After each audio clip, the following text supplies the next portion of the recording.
The Book of Five Rings. Miyamoto, Musashi. About Miyamoto.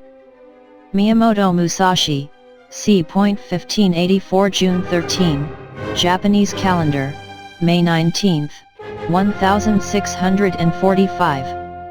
Also known as Shinmon Taikez, Miyamoto Benosuke, or by his Buddhist name Nidendraku, was a famous Japanese samurai, and is considered by many to have been one of the most skilled swordsmen in history. Musashi, as he is often simply known, became legendary through his outstanding swordsmanship in numerous duels, even from a very young age. He is the founder of the Hyh Niden Ichi-ry, or Nidenri style of swordsmanship, and the author of the Book of Five Rings, a book on strategy, tactics, and philosophy that is still studied today. Introduction.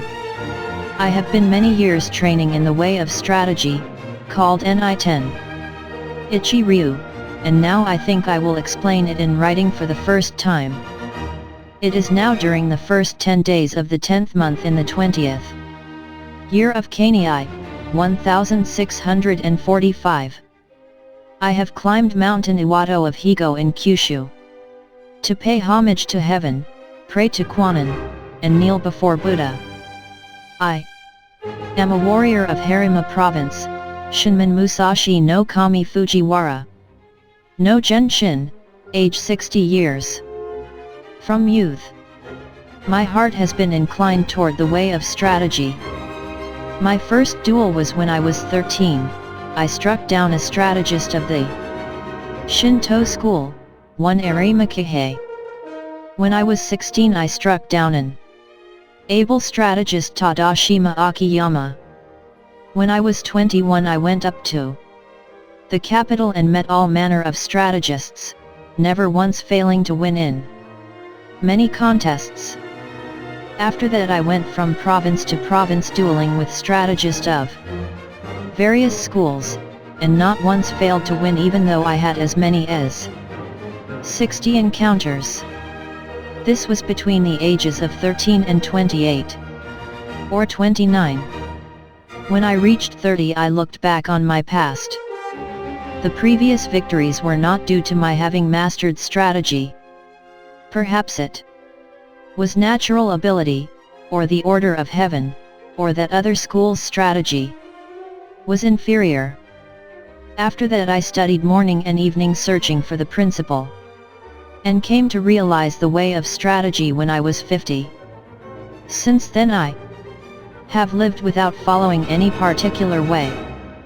Thus, with the virtue of strategy, I practice many arts and abilities, all things with no teacher. To write this book I did not use the law of Buddha or the teachings of Confucius, neither old war chronicles nor books on martial tactics.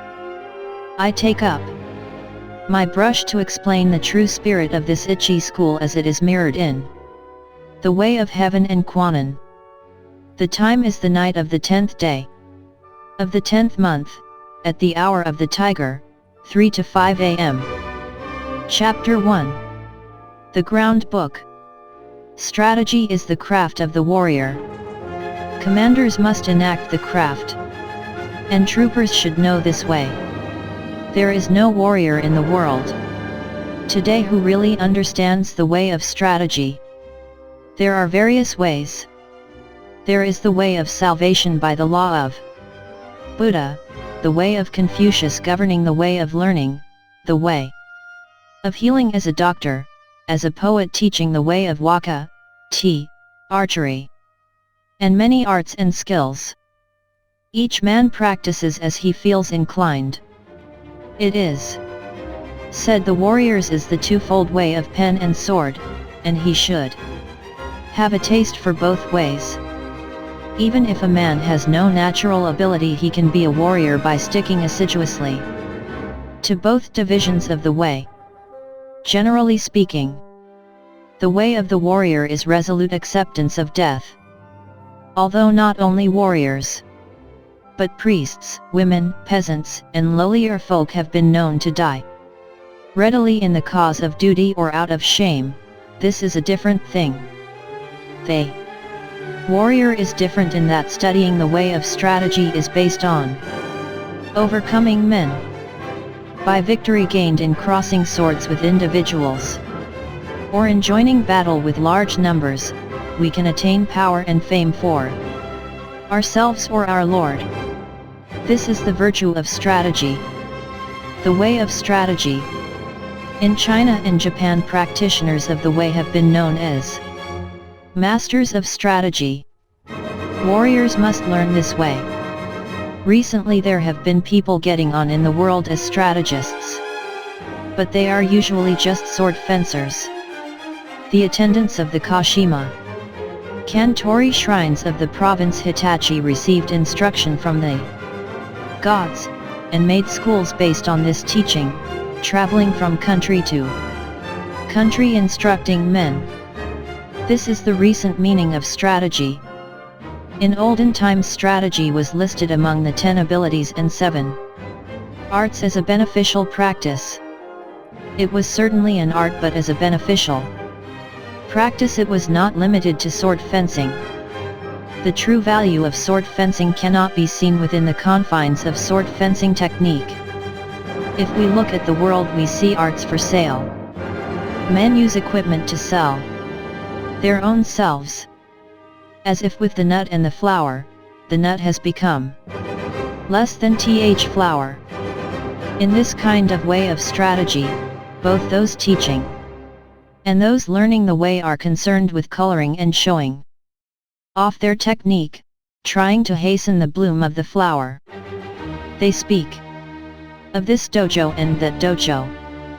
They are looking for a profit. Someone once said immature strategy is the cause of grief. That was a true saying.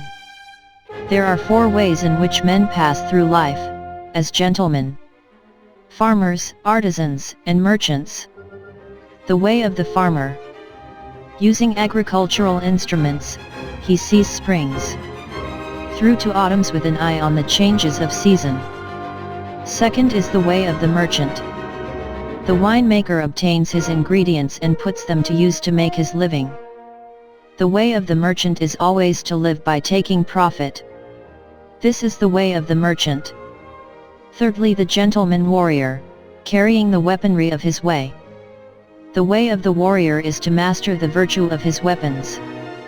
If a gentleman dislikes strategy, he will not appreciate the benefit of weaponry. So must he not have a little taste for this? Fourthly, the way of the artisan. The way of the carpenter is to become proficient in the use of his tools. First to lay his plans with a true measure and then perform his work according to plan.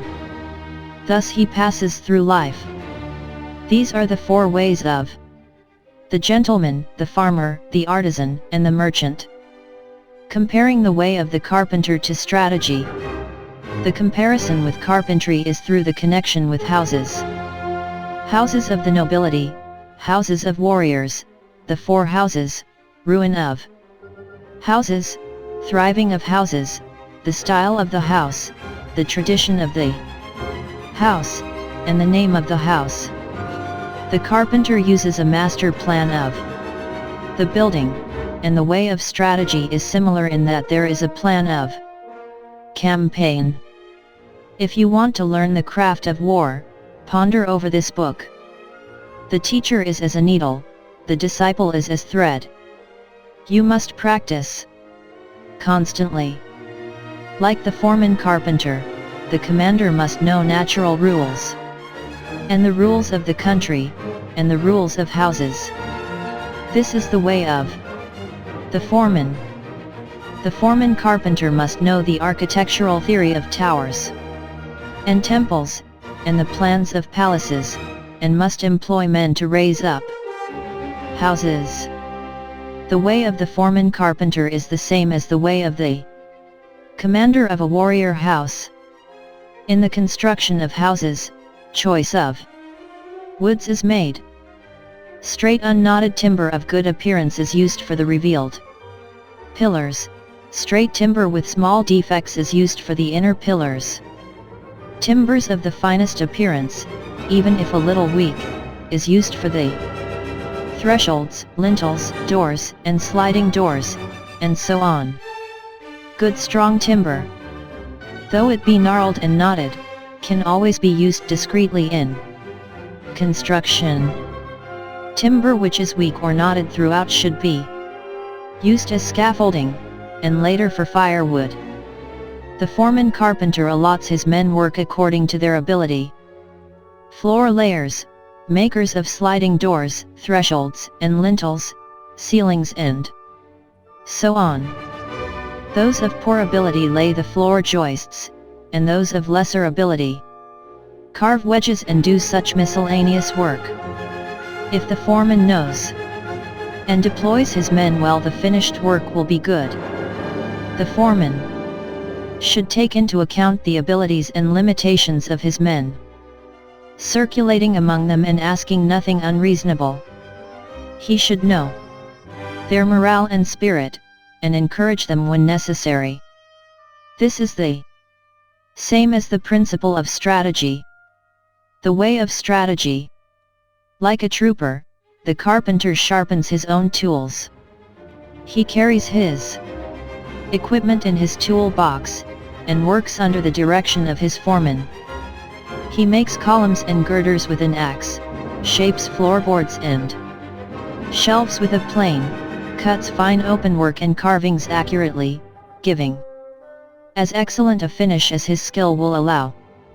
This is the craft of the carpenters. When the carpenter becomes skilled and understands measures, he can become a foreman. The carpenter's attainment is having tools which will cut well, to make small shrines, writing shelves, tables, paper lanterns, chopping boards and pot lids. These are the specialties of the carpenter. Things are similar for the trooper. You ought to think deeply about this. The attainment of the carpenter is that his work is not warped, that the joints are not misaligned, and that the work is truly planed so that it meets well and is not merely finished in sections. This is essential. If you want to learn this way, deeply consider the things written in this book. One at a time. You must do sufficient research. Outline of the 5 books of this book of strategy. The way is shown as 5 books concerning different aspects. These are ground, water, fire, wind, tradition, and void, the illusionary nature of worldly things. The body of the way of strategy from the viewpoint of Maiichi school is explained in the ground book. It is difficult to realize the true way just through sword fencing. Know the smallest things and the biggest things, the shallowest things and the deepest things, as if it were a straight road mapped out on the ground. The first book is called the ground book. Second is the water book. With water as the basis, the spirit becomes like water. Water adopts the shape of its receptacle. It is sometimes a trickle and sometimes a wild sea. Water has a clear blue color. By the clarity, things of Ichi school are shown in this book. If you master the principles of sword fencing, when you freely beat one man, you beat any man in the world. The spirit of defeating a man is the same for 10 million men. The strategist makes small things into big things, like building a great Buddha from a 1-foot model. I cannot write in detail how this is done. The principle of strategy is having one thing, to know 10,000 things. Things of Ichi school are written in this the water book. Third is the fire book. This book is about fighting. The spirit of fire is fierce, whether the fire be small or big, and so it is with battles. The way of battles is the same for man-to-man fights and for 10,000 aside battles. You must appreciate that spirit can become big or small. What is big is easy to perceive, what is small is difficult to perceive. In short, it is difficult for large numbers of men to change position, so their movements can be easily predicted. An individual can easily change his mind, so his movements are difficult to predict. You must appreciate this. The essence of this book is that you must train day and night in order to make quick decisions. In strategy, it is necessary to treat training as part of normal life with your spirit unchanging. Thus combat in battle is described in the Fire Book. Fourthly, the Wind Book. This book is not concerned with my Ichi school but with other schools of strategy. By wind I mean old traditions, present-day traditions, and family traditions of strategy. Thus I clearly explain the strategies of the world. This is tradition. It is difficult to know yourself if you do not know others. To all ways there are side tracks. If you study a way daily, and your spirit diverges, you may think you are obeying a good way, but objectively it is not the true way. If you are following the true way and diverge a little, this will later become a large divergence. You must realize this. Other strategies have come to be thought of as mere sword fencing, and it is not unreasonable that this should be so. The benefit of my strategy, although it includes sword fencing, lies in a separate principle. I have explained what is commonly meant by strategy in other schools in the tradition, Wind Book. Fifthly, the Book of the Void. By void I mean that which has no beginning and no end. Attaining this principle means not attaining the principle. The way of strategy is the way of nature.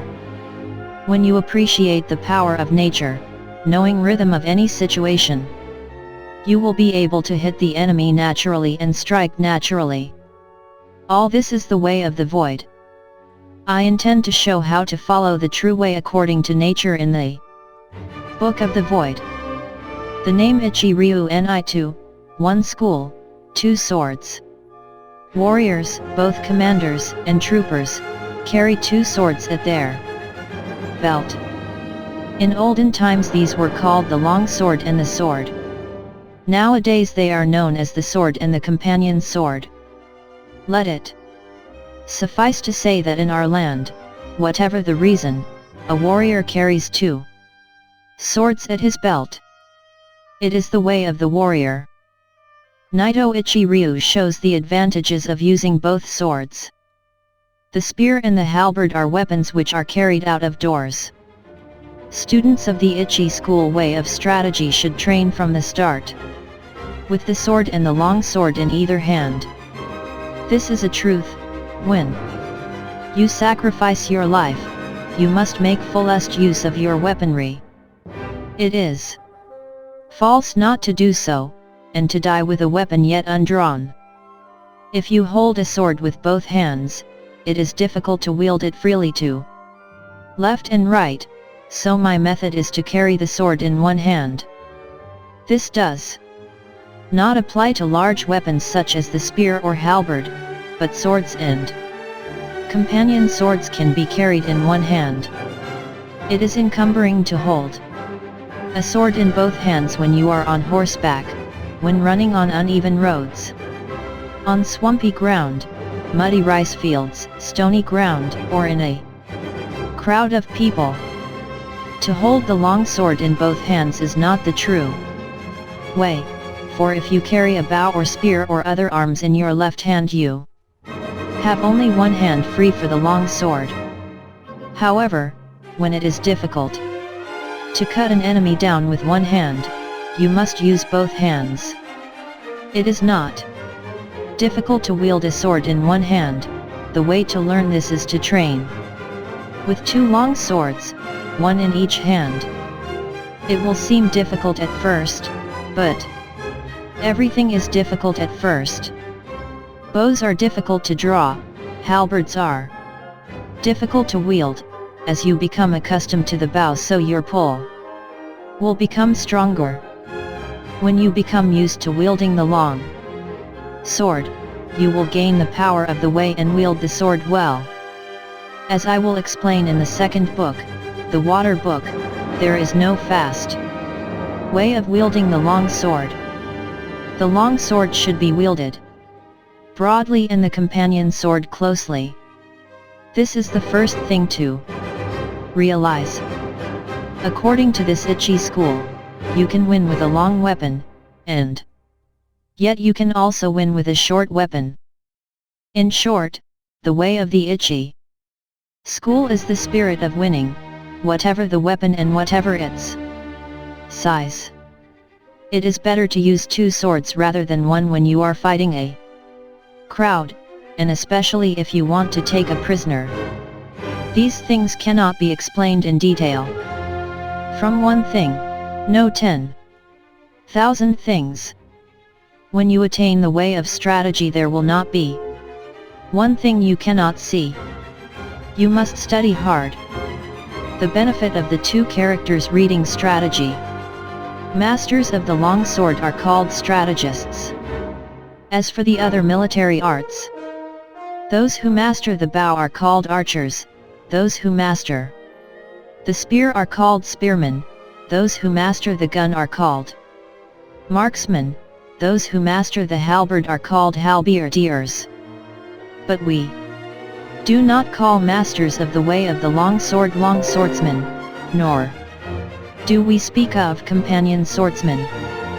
Because bows, guns, spears, and halberds are all warriors' equipment, they are certainly part of strategy. To master the virtue of the long sword is to govern the world and oneself, thus the long sword is the basis of strategy. The principle is strategy by means of the long sword. If he attains the virtue of the long sword, one man can beat 10 men. Just as one man can beat 10. So 100 men can beat 1,000, and 1,000 can beat 10,000. In my strategy, one man is the same as 10,000, so this strategy is the complete warrior's craft. The way of the warrior does not include other ways, such as Confucianism, Buddhism, certain traditions, artistic accomplishments, and dancing. But even though these are not part of the way, if you know the way broadly, you will see it in everything. Men must polish their particular way. The benefit of weapons and strategy. There is a time and place for use of weapons. The best use of the companion sword is in a confined space, or when you are engaged closely with an opponent.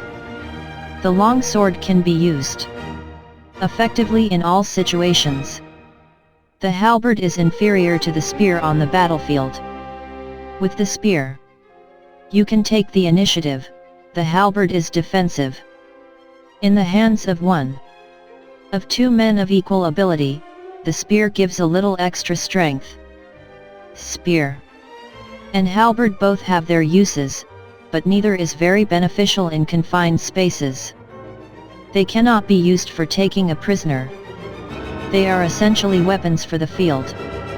Anyway, if you learn indoor techniques, you will think narrowly and forget the true way. Thus you will have difficulty in actual encounters. The bow is tactically strong at the commencement of battle, especially battles on a moor, as it is possible to shoot quickly from among the spearmen. However, it is unsatisfactory in sieges, or when the enemy is more than 40 yards away. For this reason there are nowadays few traditional schools of archery. There is little use nowadays for this kind of skill. From inside fortifications, the gun has no equal among weapons. It is the supreme weapon on the field before the ranks clash, but once swords are crossed, the gun becomes useless. One of the virtues of the bow is that you can see the arrows in flight and correct your aim accordingly, whereas gunshot cannot be seen. You must appreciate the importance of this. Just as a horse must have endurance and no defects, so it is with weapons. Horses should walk strongly, and swords and companion. Swords should cut strongly. Spears and halberds must stand up to heavy use. Bows and guns must be sturdy. Weapons should be hardy rather than decorative. You should not have a favorite weapon.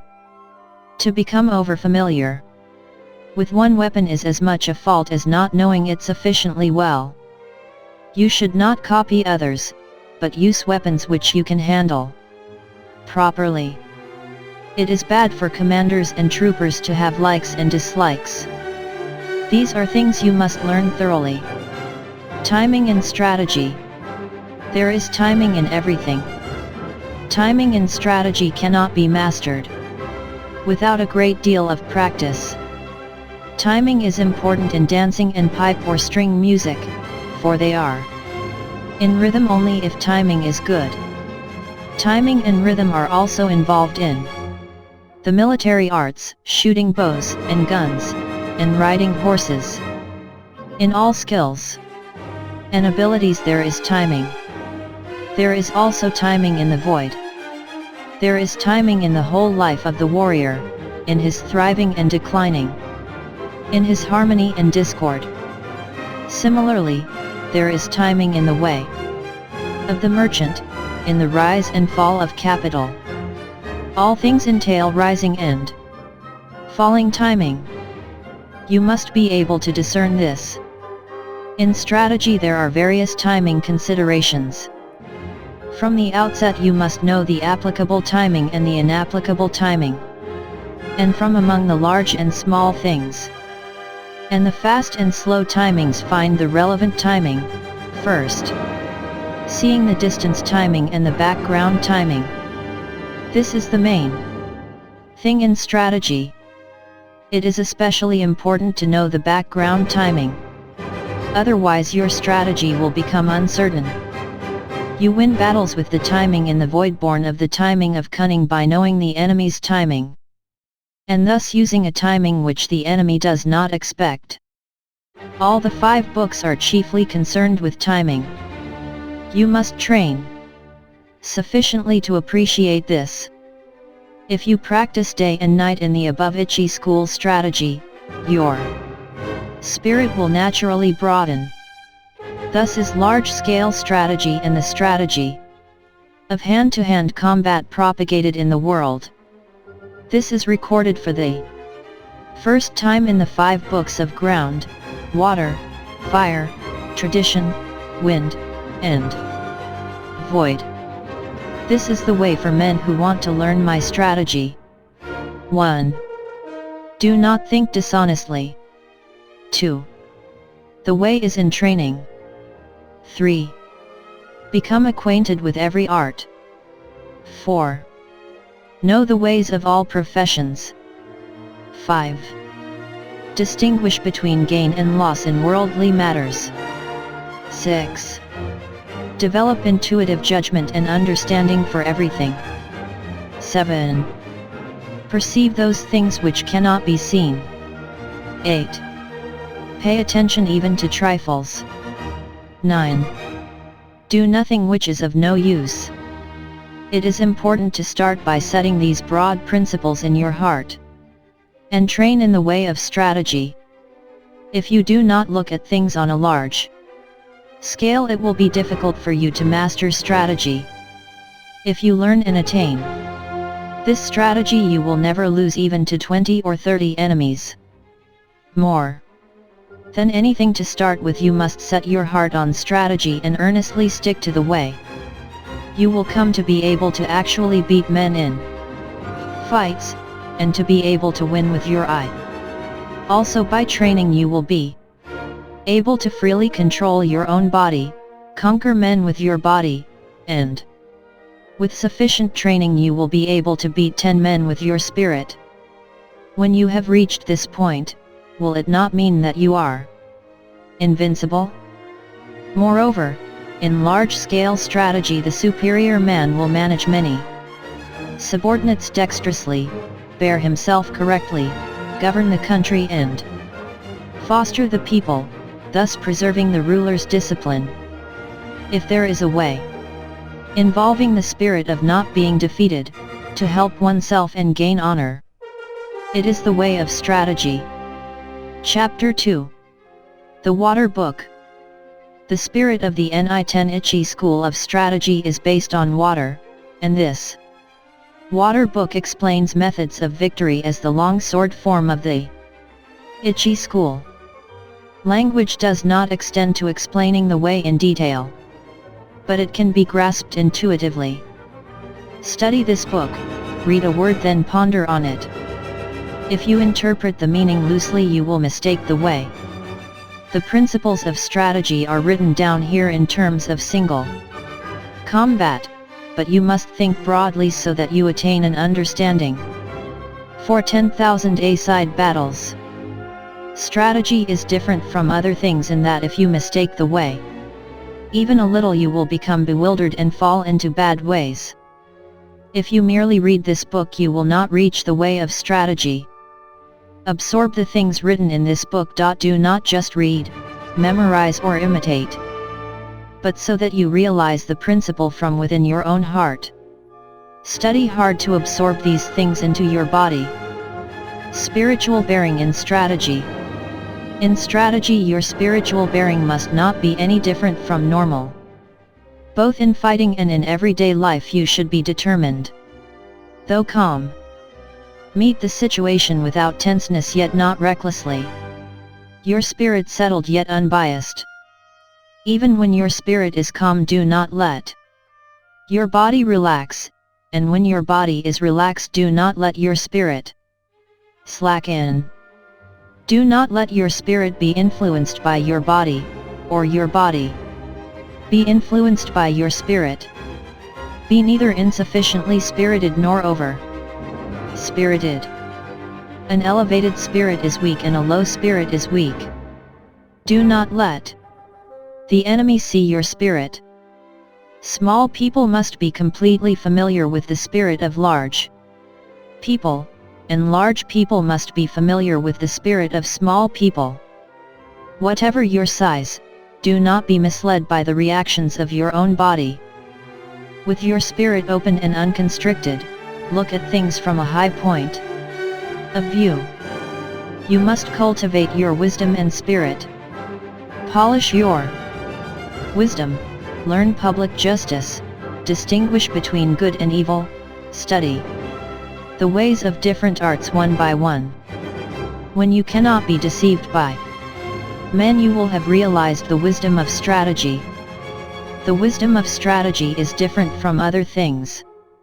On the battlefield, even when you are hard-pressed, you should ceaselessly research the principles of strategy so that you can develop a steady spirit. Stance in strategy. Adopt a stance with the head erect, neither hanging down, nor looking up, nor twisted. Your forehead and the space between your eyes should not be wrinkled. Do not roll your eyes nor allow them to blink, but slightly narrow them. With your features composed, keep the line of your nose straight with a feeling of slightly flaring your nostrils. Hold the line of the rear of the neck straight, instill vigor into your hairline. And in the same way from the shoulders down through your entire body. Lower both shoulders and, without the buttocks jutting out, put strength into your legs from the knees to the tips of your toes. Brace your abdomen so that you do not bend at the hips. Wedge your companion's sword in your belt against your abdomen, so that your belt is not slack. This is called wedging in. In all forms of strategy, it is necessary to maintain the combat stance in everyday life and to make your everyday stance your combat stance. You must research this well. The gaze and strategy. The gaze should be large and broad. This is the twofold gaze. Perception and sight. Perception is strong and sight weak. In strategy it is important to see distant things as if they were close and to take a distanced view of close things. It is important in strategy to know the enemy's sword and not to be distracted by insignificant movements of his sword. You must study this. The gaze is the same for single combat and for large-scale strategy. It is necessary in strategy to be able to look to both sides without moving the eyeballs. You cannot master this ability quickly. Learn what is written here. Use this gaze in everyday life and do not vary it whatever happens. Holding the long sword. Grip the long sword with a rather floating feeling in your thumb and forefinger, with the middle finger neither tight nor slack, and with the last two fingers tight. It is bad to have play in your hands. When you take up a sword, you must feel intent on cutting the enemy.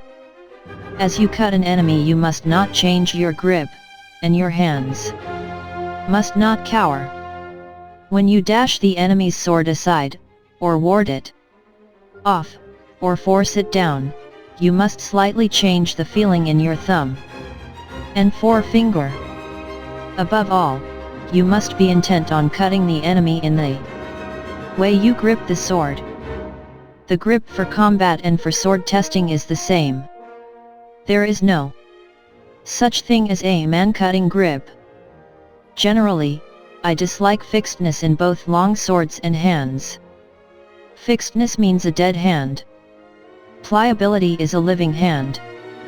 You must bear this in mind. Footwork. With the tips of your toes somewhat floating, tread firmly with your heels.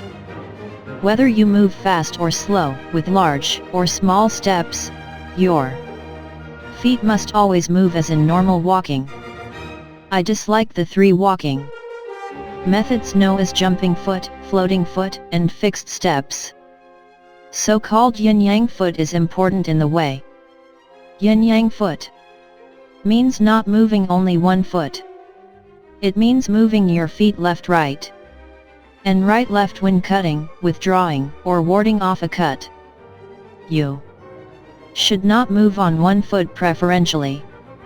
The 5 attitudes.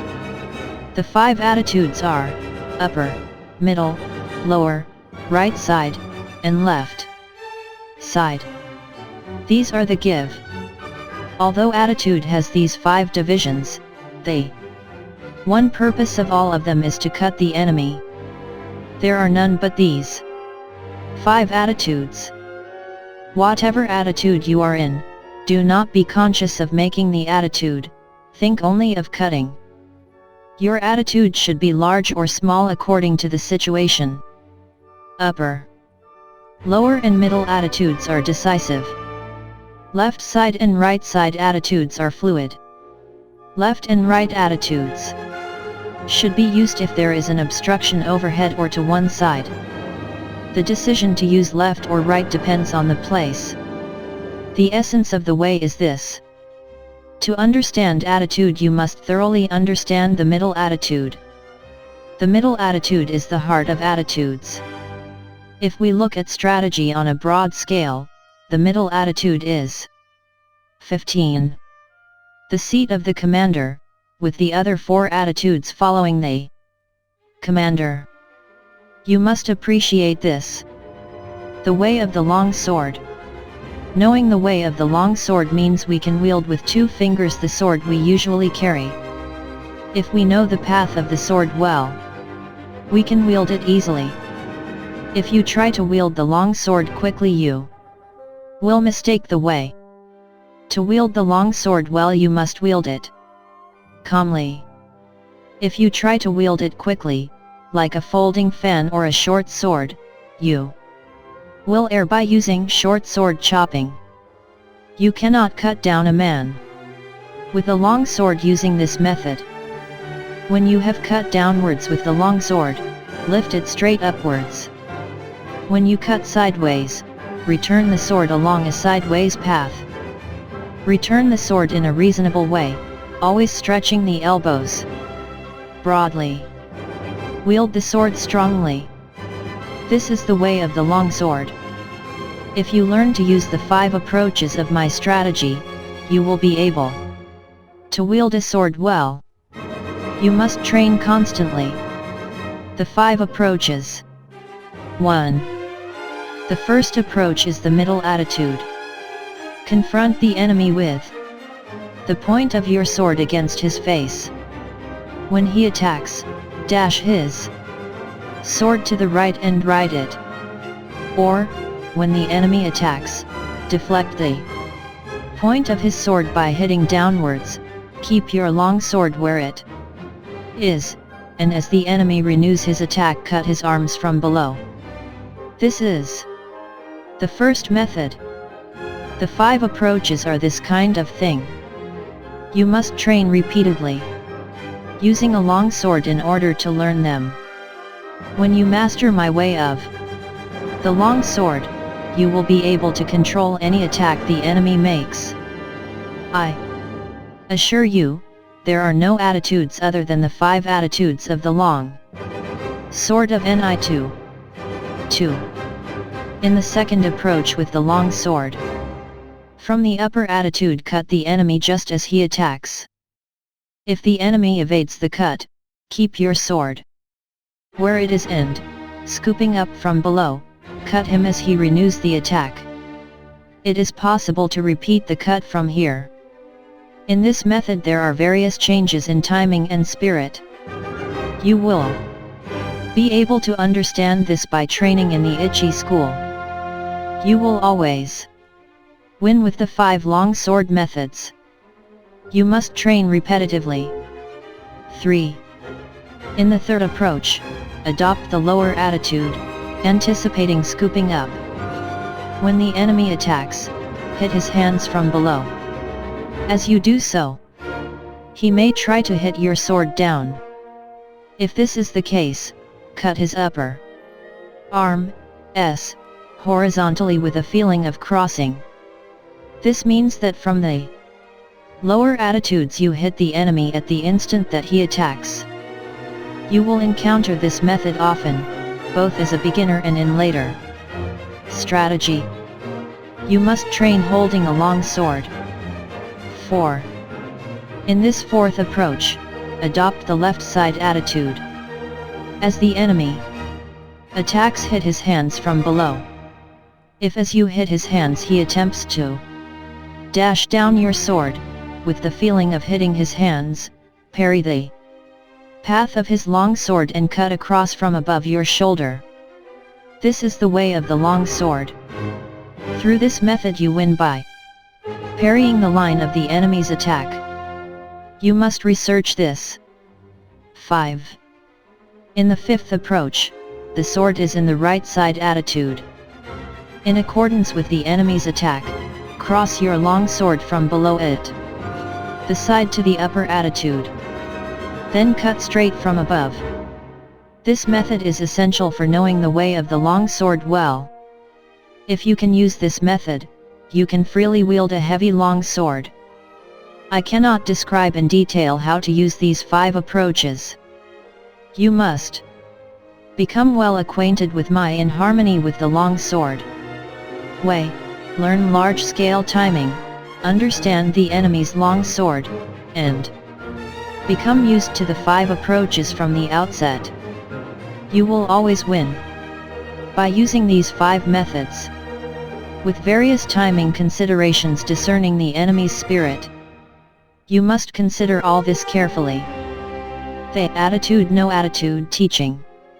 Attitude no attitude means that there is no need for what are no as long sword attitudes. Even so, attitudes exist as the 5 ways of holding the long sword.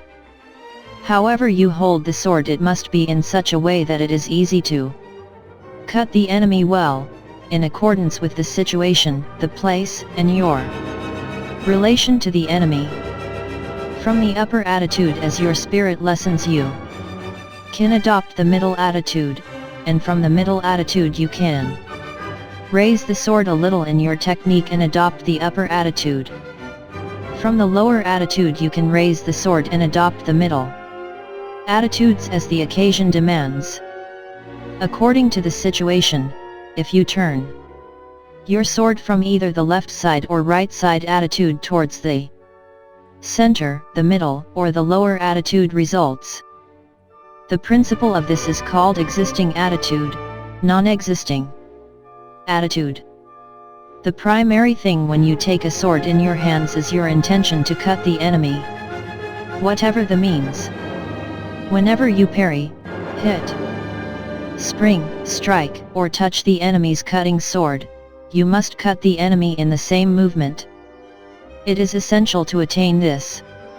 If you think only of hitting, springing, striking or touching the enemy, you will not be able actually to cut him. More than anything, you must be thinking of carrying your movement through to cutting him. You must thoroughly research this. Attitude in strategy on a larger scale is called battle array. Such attitudes are all for winning battles. Fixed formation is bad. Study this well. To hit the enemy in one timing.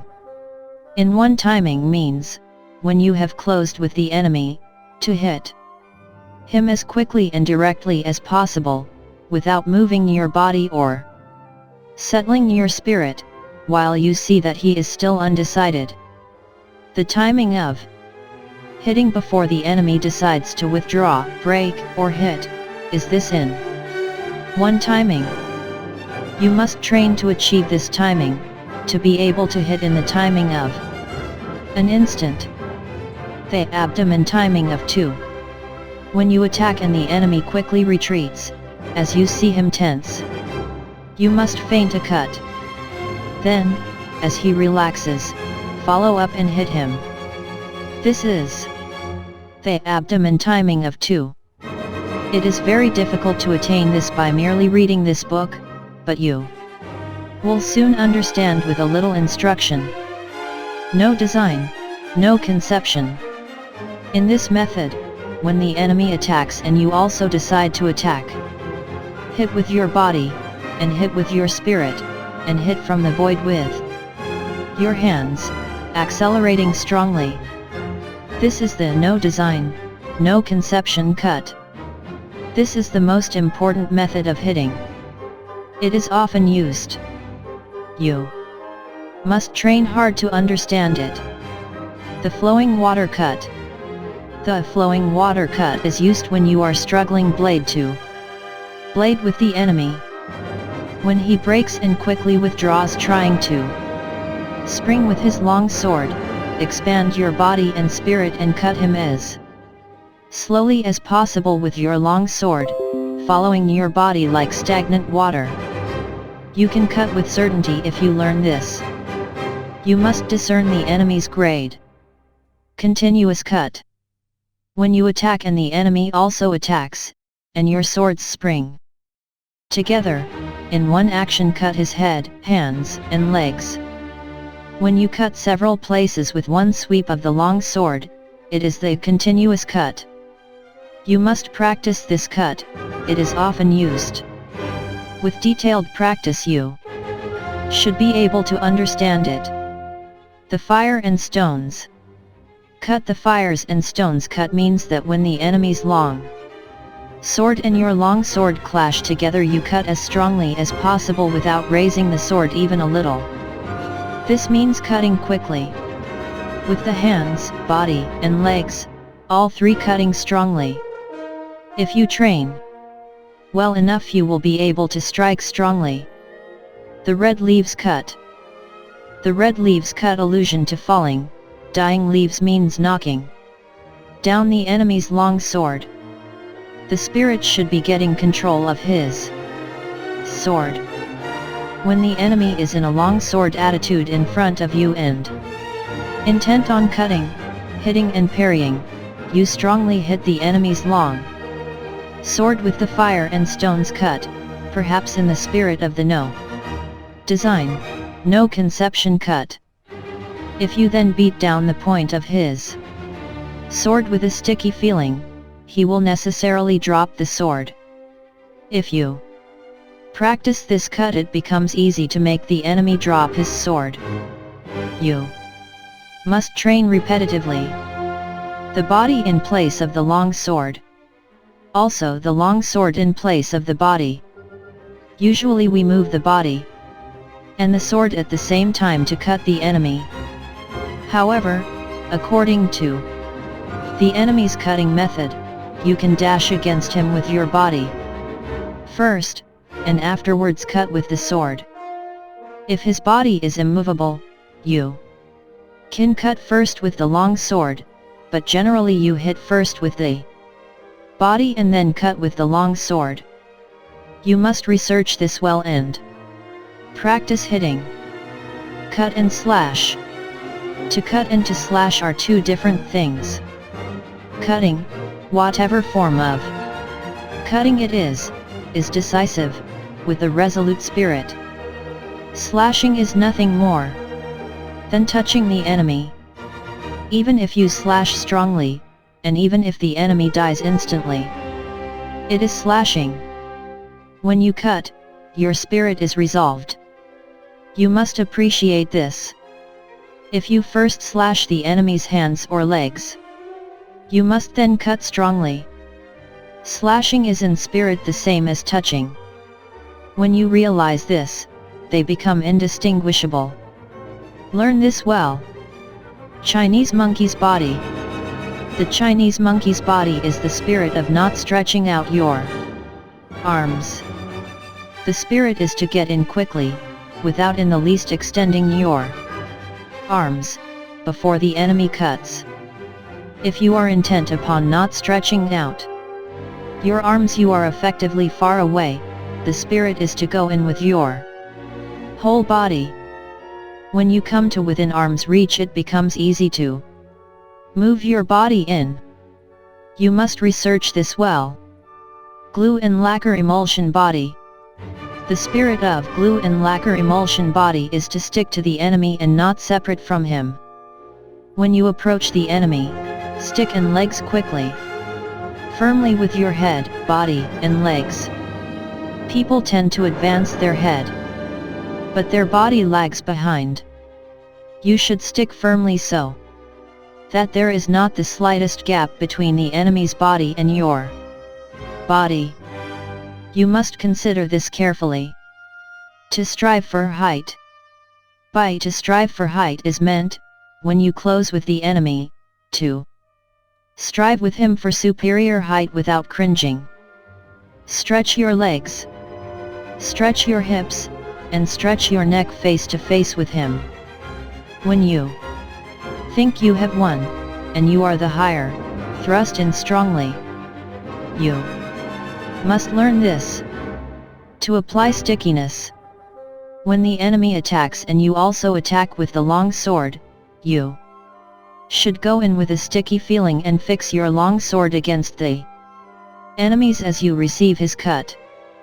The spirit of stickiness is not hitting very strongly, but hitting so that the long swords do not separate easily.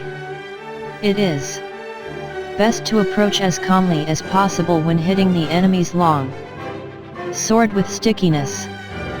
The difference between stickiness and entanglement is that stickiness is firm and entanglement is weak. You must appreciate this. The body strike. The body strike means to approach the enemy through a gap in his guard. The spirit is to strike him with your body. Turn your face a little 20 aside and strike the enemy's breast with your left shoulder thrust out. Approach with the spirit of bouncing the enemy away, striking as strongly as possible in time without breathing. If you achieve this method of closing with the enemy, you will be able to knock him 10 or 20 feet away. It is possible to strike the enemy until he is dead. Train well. 3 ways to parry his attack. There are 3 methods to parry a cut. First, by dashing the enemy's long sword to your right, as if thrusting at his eyes, when he makes an attack. Or, to parry by thrusting the enemy's long sword towards his right eye, with the feeling of snipping his neck. Or, when you have a short long sword, without worrying about parrying the enemy's long sword. To close with him quickly, thrusting at his face with your left hand. These are the 3 methods of parrying. You must bear in mind that you can always clench your left hand and thrust at the enemy's face with your fist. For this it is necessary to train well. To stab at the face. To stab at the face means, when you are in confrontation with the enemy, that your spirit is intent of stabbing at his face, following the line of the blades with the point of your long sword. If you are intent on stabbing at his face and body will become rideable. When the enemy becomes as if rideable, there are various opportunities for winning. You must concentrate on this. When fighting and the enemy's body becomes as if rideable, you can win quickly, so you ought not to forget to stab at the face. You must pursue the value of this technique through training. To stab at the heart. To stab at the heart means, when fighting and there are obstructions above or to the sides, and whenever it is difficult to cut, to thrust at the enemy. You must stab the enemy's breast without letting the point of your long sword waver, showing the enemy the ridge of the blade square on, and with the spirit of deflecting his long sword. The spirit of this principle is often useful when we become tired or for some reason our long sword will not cut. You must understand the application of this method. To scold tut-tut. Scold means that, when the enemy tries to countercut as you attack, you countercut again from below as if thrusting at him, trying to hold him down. With very quick timing you cut, scolding the enemy. Thrust, up, tut, and cut tut. This timing is encountered time and time again in exchange of blows. The way to scold tut-tut is to time the cut simultaneously with raising your long sword as if to thrust the enemy. You must learn this through repetitive practice. The smacking parry. By smacking parry is meant that when you clash swords with the enemy, you meet his attacking cut on your long sword with a T-dum rhythm, smacking his sword and cutting him. The spirit of the smacking parry is not parrying, or smacking strongly, but smacking the enemy's long sword in accordance with his attacking cut, primarily intent on quickly cutting him. If you understand the timing of smacking, however hard your long swords clash together, your sword point will not be knocked back even a little. You must research sufficiently to realize this. There are many enemies. There are many enemies applies when you are fighting one against many. Draw both sword and companion sword and assume a wide-stretched left and right attitude. The spirit is to chase the enemies around from side to side, even though they come from all 4 directions. Observe their attacking order, and go to meet first those who attack first. Sweep your eyes around broadly, carefully examining the attacking order, and cut left and right alternately with your swords. Waiting is bad. Always quickly reassume your attitudes to both sides, cut the enemies down as they advance, crushing them in the direction from which they attack. Whatever you do, you must drive the enemy together, as if tying a line of fishes, and when they are seen to be piled up, cut them down strongly without giving them room to move. The advantage when coming to blows. You can know how to win through strategy with the long sword, but it cannot be clearly explained in writing. You must practice diligently in order to understand how to win. Oral tradition, the true way of strategy is revealed in the long sword. One cut. You can win with certainty with the spirit of one cut. It is difficult to attain this if you do not learn strategy well. If you train well in this way, strategy will come from your heart and you will be able to win at will. You must train diligently. Direct communication. The spirit of direct communication is how the true way of the Ni2 Ichi school is received and handed down. Oral tradition, teach your body strategy. Recorded in the above book is an outline of Ichi school sword fighting. To learn how to win with the long sword in strategy, first learn the 5 approaches and the 5 attitudes, and absorb the way of the long sword naturally in your body. You must understand spirit and timing. Handle the long sword naturally, and move body and legs in harmony with your spirit. Whether beating one man or two, you will then know values and strategy. Study the contents of this book, taking one item at a time, and through fighting with enemies you will gradually come to know the principle of the way. Deliberately, with a patient spirit, absorb the virtue of all this, from time to time raising your hand in combat. Maintain this spirit whenever you cross swords with an enemy. Step by step walk the 1,000-mile road. Study strategy over the years and achieve the spirit of the warrior. Today is victory over yourself of yesterday, tomorrow is your victory over lesser men. Next, in order to beat more skillful men, train according to this book, not allowing your heart to be swayed along a side track. Even if you kill an enemy, if it is not based on what you have learned, it is not the true way. If you attain this way of victory, then you will be able to beat several tens of men. What remains is sword fighting ability, which you can attain in battles and duel.